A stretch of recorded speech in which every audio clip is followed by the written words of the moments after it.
सनातन धर्म में हवन कुंड का अत्यंत महत्वपूर्ण स्थान है। यह न केवल धार्मिक अनुष्ठानों का अभिन्न अंग है, बल्कि आध्यात्मिक, वैज्ञानिक और सामाजिक दृष्टिकोण से भी इसका विशेष महत्व है। हवन कुंड के माध्यम से अग्नि में आहुति देकर देवताओं की आराधना की जाती है, जिससे वातावरण की शुद्धि, स्वास्थ्य लाभ और सकारात्मक ऊर्जा का संचार होता है। हवन कुंड का धार्मिक महत्व। हवन कुंड, जिसे यज्ञ कुंड भी कहा जाता है, हिंदू धर्म में पवित्र अग्नि का निवास स्थान है। यहाँ पर विशेष सामग्रियों की आहुति देकर देवताओं को प्रसन्न किया जाता है। वेदों में हवन कुंड का विस्तृत वर्णन मिलता है, जहाँ अग्नि को माध्यम बनाकर ईश्वर की उपासना की जाती है। हवन कुंड में अग्नि प्रज्वलित करने के पश्चात उसमें घी, शहद, काष्ठ, फल आदि की आहुति दी जाती है, जिससे शुभकामना, स्वास्थ्य और समृद्धि की प्राप्ति होती है। कोई भी मंत्र जाप की पूर्णता, प्रत्येक संस्कार, पूजन अनुष्ठान आदि समस्त दैवीय कर्म हवन के बिना अधूरा रहता है। हवन दो प्रकार के होते हैं, वैदिक तथा तांत्रिक। आप हवन वैदिक कराएं या तांत्रिक, दोनों प्रकार के हवनों को कराने के लिए हवन कुंड की वेदी और भूमि का निर्माण करना अनिवार्य होता है। शास्त्रों के अनुसार वेदी और कुंड हवन के द्वारा निमंत्रित देवी देवताओं की तथा कुंड की सज्जा की रक्षा करते हैं, इसलिए इसे मंडल भी कहा जाता है। हवन की भूमि का चुनाव। हवन करने के लिए उत्तम भूमि को चुनना बहुत ही आवश्यक होता है।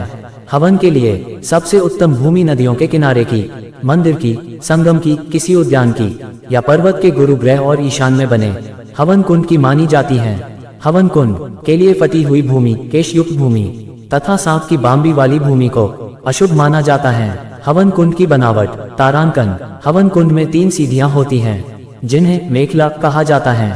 हवन कुंड की इन सीढ़ियों का रंग अलग अलग होता है। 1. हवन कुंड की सबसे पहली सीढ़ी का रंग सफेद होता है।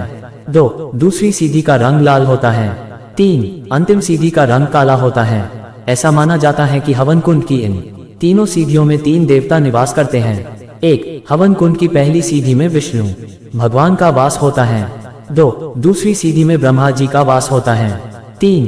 तीसरी तथा अंतिम सीढ़ी में शिव जी का वास होता है। हवन कुंड के बाहर गिरी सामग्री को हवन कुंड में न डालें।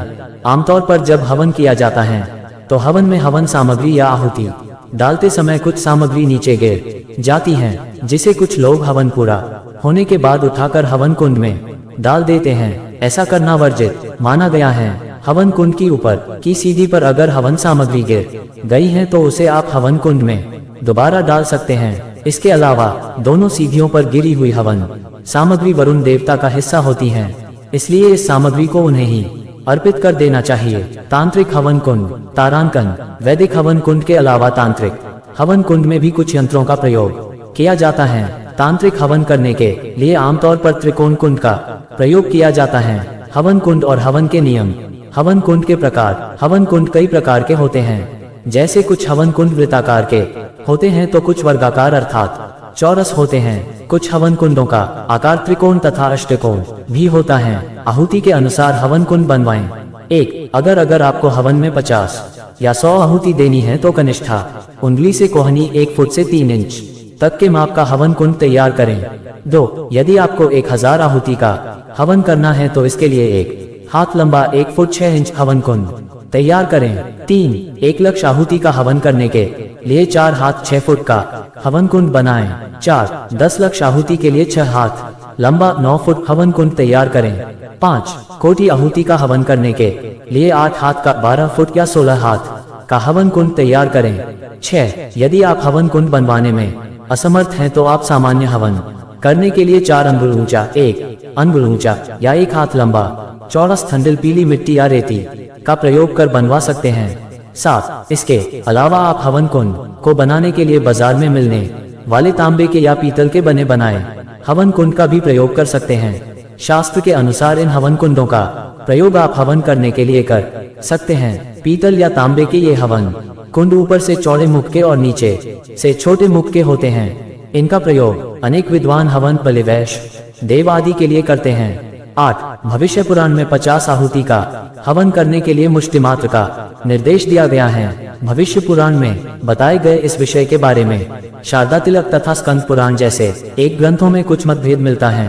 हवन के नियम। तारांकन। वैदिक या तांत्रिक दोनों प्रकार के मानव कल्याण से संबंधित यज्ञों को करने के लिए हवन में मृगी मुद्रा का इस्तेमाल करना चाहिए। 1. हवन कुंड में सामग्री डालने के लिए हमेशा शास्त्रों की आज्ञा, गुरु की आज्ञा तथा आचार्यों की आज्ञा का पालन करना चाहिए। 2. हवन करते समय आपके मन में यह विश्वास होना चाहिए कि आपके करने से कुछ भी नहीं होगा, जो होगा वह गुरु के करने से होगा। 3. कुंड को बनाने के लिए अर्धभूतवात, कंठ, मेखला तथा नाभि को आहुति एवं कुंड के आकार के अनुसार निश्चित किया जाना चाहिए। 4. अगर इस कार्य में कुछ ज्यादा या कम हो जाते हैं तो इससे रोग शोक आदि विघ्न भी आ सकते हैं। 5. इसलिए हवन को तैयार करवाते समय केवल सुंदरता का ही ध्यान न रखें, बल्कि कुंड बनाने वाले से कुंड शास्त्रों के अनुसार तैयार करवाना चाहिए। हवन करने के फायदे।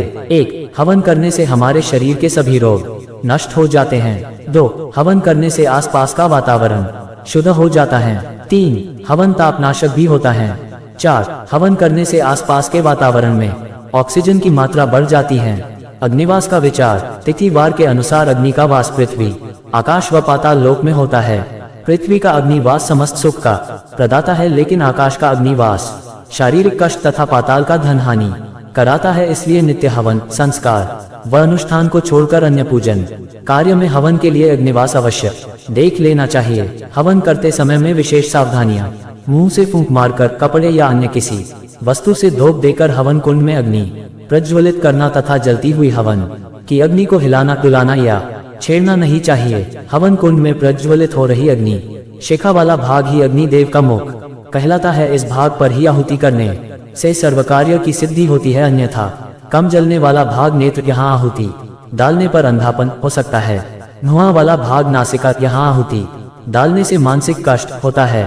अंगारा वाला भाग मस्तक, यहाँ आहुति डालने पर धन नाश तथा काष्ठ वाला भाग अग्निदेव का कर्ण कहलाता है। यहाँ आहुति करने से शरीर में कई प्रकार की व्याधि हो जाती है। हवन अग्नि को पानी डालकर बुझाना नहीं चाहिए। हवन सामग्री में प्रयोग वस्तु तिल, जौ, चावल, सफेद चंदन का चूरा, अगर, तगर, गुग्गुल, जायफल, दालचीनी, तालिसे पत्र, पानड़ी, लौंग, बड़ी इलायची, गोला, छुहारे, सर्वौषधि, नागर मौथा, इंद्र, जौ, कपूर, काचरी, आंवला, गिलोय, जायफल, ब्राह्मी, तुलसी, किशमिश, बालछड़, घी आदि। इस प्रकार हवन कुंड और हवन के नियम अपनाकर अपने जीवन में सुख समृद्धि ला